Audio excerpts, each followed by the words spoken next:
नमस्कार मंडळी, कसे आहात सगळे? तर अगदी मोजक्या साहित्यात आणि झणझणीत अंडा करी कशी करायची ते आपण बघूयात।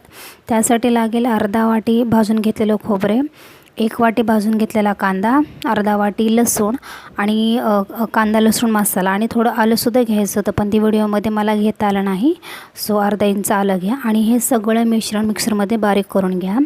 आणि नंतर जे आपण अंडे शिजवलेले आहे ते छान असे तुम्ही सोलून घ्या। नंतर कढईमध्ये 2 चमचे तेल टाका। तेल छान तापून झाल्यानंतर त्याच्यामध्ये आपण जी अंडे सोलून घेतली होती ते सर्वात अगोदर ते अंडे तुम्ही भाजून घ्यायचे आहेत। कच्चे अंडे टाकू नका, त्याच्यामध्ये कच्चेपणा थोडा राहतो। सो जर तुम्ही असं फ्राय केलं तर त्याला एक वेगळीच टेस्ट लागते। त्याच्यामुळे एक छान असं त्याला टेक्स्चर येतं आणि खरपूस असे भाजले की रस्सासुद्धा खूप छान लागतो। त्याच्यामुळे तेल गरम झाल्यानंतर अगोदर तुम्ही काय करा, तर ते अंडे जे आहे ते छान असे खरपूस भाजून घ्या आणि नंतर त्याच्यामध्ये तुम्ही आपला जो तयार मसाला की आपण केलेला आहे मिक्सरमध्ये तो त्याच्यामध्ये ॲड करा। तो मसालासुद्धा तेलामध्ये खूप छान असा परतून घ्या। त्या मसाल्याला पूर्ण तेल सुटलं पाहिजे असं तुम्ही मसाला भाजून घ्या। तो अधूनमधून हलवत राहायचं, तो मसाला खाली लागता कामा नये याची तुम्ही काळजी घ्या।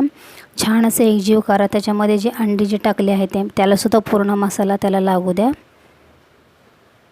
नंतर त्याच्यामध्ये बाकीचे जे मसाले राहिलेले आहेत जसे की धने पावडर आहे, त्याच्यामध्ये आता मी लाल तिखट टाकले, त्याच्यानंतर धने पावडर आणि नंतर चवीपुरता मीठ त्याच्यामध्ये टाकलेलं आहे आणि हे सगळं पुन्हा एकदा ते मिश्रण हलवून घ्या।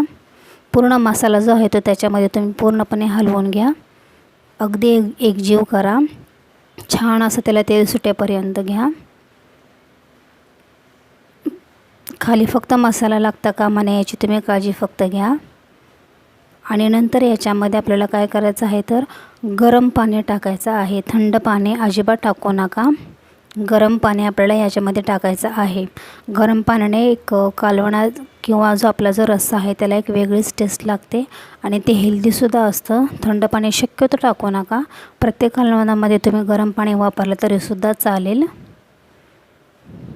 आणि गरम पाणी टाकल्यानंतर हे छान असं शिजू द्या, त्याला पूर्ण वरती असं तेल सुटलं पाहिजे। अशा पद्धतीने छान त्याला उकळी येऊ द्या आणि नंतर शेवटी ह्याच्यामध्ये कोथिंबीर टाकून गार्निश करायचं आणि मस्त अशी आपली झणझणीत अंडा करी तयार झालेली आहे। व्हिडिओ आवडल्यास सबस्क्राईब करायला विसरू नका। तोपर्यंत धन्यवाद।